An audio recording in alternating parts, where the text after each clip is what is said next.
Hello, I'm Jan De Winne and we are here in my flute making workshop in Rixensart. One of my favorite places in the house. Normally I practice upstairs, but then when I practice after half an hour I'm not happy. Of course I should be not happy with myself, but always blame it on the flute. So then I come down and I work a bit more on the instrument to adjust some intonation, or maybe like oboe players, they will shape the reed, I have to shape the flute. It's really an advantage for me. Maybe it would be better to practice more, but it's really good for the level of the flute, because as a player and a maker, it's like one thing. How do I get the best sound out of this wooden tube? And it's an interaction between the player and the flute. Just like Il Gardellino, it's an orchestra.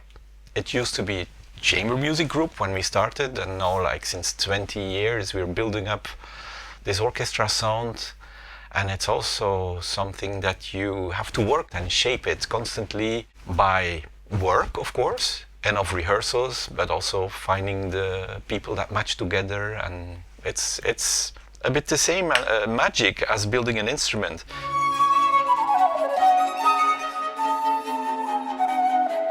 Gardellino, we started in 1988. The year before I was playing in a brooch competition. I was 25 years old, but my passion for early flute became present when I was much younger. Actually, I grew up in Bruges, in the center, and I was living next to a church where people would rehearse. So in one beautiful summer, I went to the rehearsal and I started talking to somebody and said, "Oh, is this trumpet player there?" "Oh, no. And who else do you know?" I said, "Oh, I know the flute players in the orchestra, Stephen Preston and Nicholas McGeegan." And I said, "Oh, that's me." And Nicholas McGeegan said, "Oh, nice, I love what you do." And he gave me a flute to practice on. He said, "Oh, you're a flute player, you want to learn."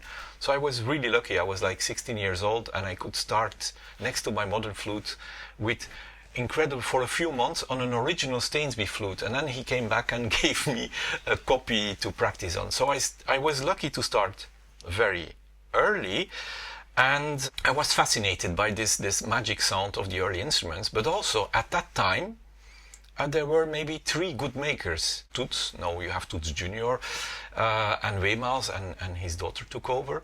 And there was another fantastic maker who didn't have children and who died, unfortunately, Rod Cameron. And, of course, I forget, Andreas Glatt was also one of the real big pioneers. But how did I start to make flutes? I bought a flute from Weymals, and I said, I'm not completely happy about the embouchure, and then he didn't want to change. And I thought in myself, well, if you don't want to change, I will make flutes myself. So I went to Marcel Poncele, who was already making oboes, and said, I want to learn how to make flutes. And that was a first start of collaboration before Il Gardellino.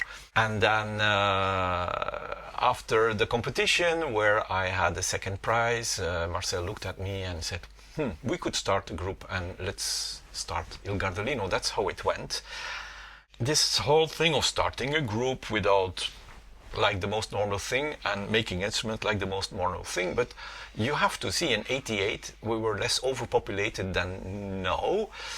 There was less occasions to buy early instruments, so it was like more obvious to try to make flutes or oboes yourself or bassoon. A flute, it starts from wood. Well, I don't have the trees here, but you start with a block, you turn it around, then you make a pilot hole like this, and then every flute has his own identity. Flutes are conical, so the head joint is cylindrical, and then from here till there it gets smaller, and then the foot opens up again.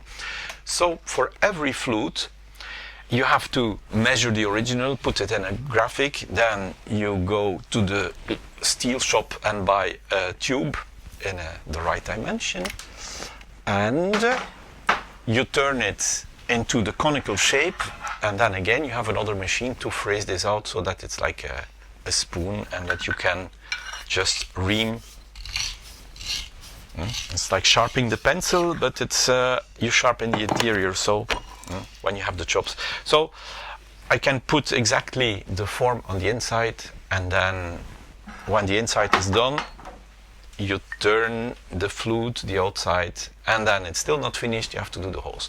A flute like this, maybe it's 24 hours of work, but over 6 months.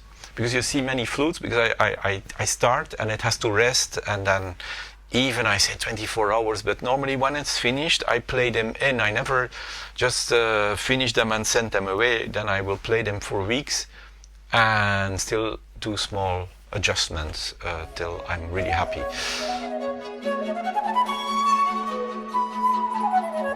The origins of Il Gardellino, it's fascinating, because actually it started from a collaboration with Marcel Poncele around instrument making, and from there grew also the friendship and the ambition to start a chamber music group. Yeah, when you make instruments, I guess it's the same for Marcel, you start measuring an original, you make the drawing, you try to make an exact copy, but yeah, the numbers are not the sound, it's the interaction with the wood, and even if we try to make an exact copy, you have to sometimes make a small adjustment to get the sound you want. And I think this common fascination for how did an instrument sound in the 18th century, maybe how did a group sound in the 18th century, and then later how did an orchestra sound. So it's connected to this fascination with sound and taking the dust off the scores. I think Marcel and myself, maybe we have a rather vocal way of playing, and I would say that's one of the definitions of Il Gardellino. And for years we were also looking for the string players that could sing with us, and the day we discovered Joanna Hucha, we were so happy, because she has also this fabulous sound and a vocal way of playing, and so with these elements you construct, and you ask the string player, who would you advise to play with you, and little by little we managed to make our own sound. Talking more about the orchestra project, for us we had and we still have several, I would say, pillars that we construct on, and one very important pillar is our collaboration with Olga Pashenko, the pianist. She's a virtuoso, everybody agrees about that, but she's an incredible musician. When we rehearse, when we record, she plays 10 times the same phrase, 10 times differently, and each time so beautiful. She changes effect, like in the treatise of Carl Philipp Emanuel Bach, who says you have to change effect every 3 notes. Well, she's completely capable of that with a total control, and she's inspiring the whole orchestra. It's just her playing is so impressive that I come home and I said, oh, I should practice more, because the way she plays, I have to be at the same level, and I think every musician of the orchestra feels that. So she's lifting us up.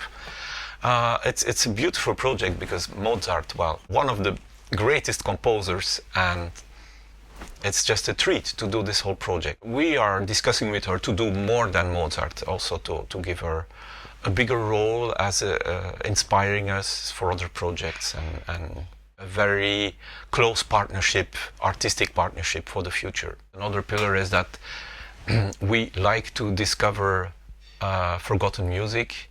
In the past we have done super projects with Peter van Eygen, and we will continue with him.